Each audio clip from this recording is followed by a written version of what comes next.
Saudara, sejak 2 bulan terakhir, kasus COVID-19 di Gorontalo terus mengalami peningkatan.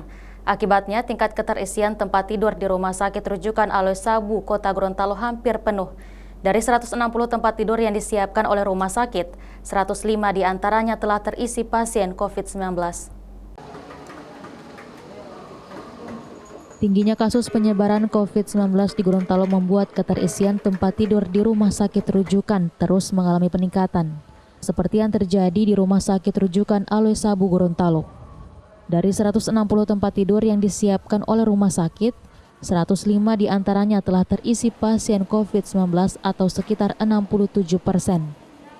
Dari data yang dimiliki oleh rumah sakit, tingginya keterisian pasien COVID-19 terjadi sejak bulan Juni hingga bulan Juli 2021.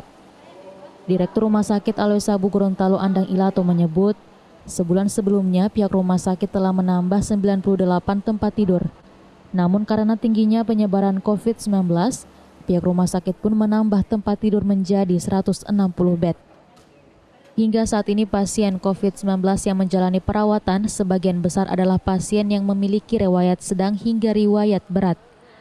Andang berharap masyarakat yang mengalami gejala ringan atau tanpa gejala bisa menjalani perawatan di rumah sakit di masing-masing kabupaten dan kota atau menjalani karantina terpusat.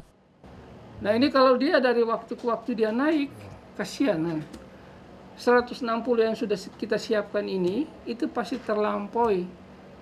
Karena semua pasien itu masuk ke Aloy Sabu. Walaupun ada beberapa rumah sakit kabupaten lain itu sudah mulai merawat pasien COVID, walaupun kasusnya memang kasus yang ringan. Yang sedang dan berat itu dirujuk ke Aloy Sabu. Jadi sebagian besar yang pasien sini apakah yang sedang atau yang berat, Pak? Yang sedang dan berat.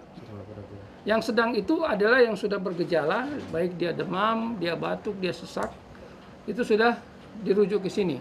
Ya, kita berharap rumah sakit kabupaten lain dan ada kota, misalnya Otanaha, itu merawat yang ringan dan yang tidak bergejala itu sebaiknya masuk ke isolasi terpusat atau isolasi mandiri dengan pemantauan yang ketat dari petugas-petugas kita di lapangan. Hingga saat ini penularan COVID-19 di Gorontalo masih terus terjadi. Dari data Dinas Kesehatan per tanggal 1 Agustus 2021, kasus COVID-19 di Gorontalo sebanyak 8.121, dirawat 1.071, meninggal 235 dan sembuh 6.815. Mamat Kaida, Kompas TV, Kota Gorontalo.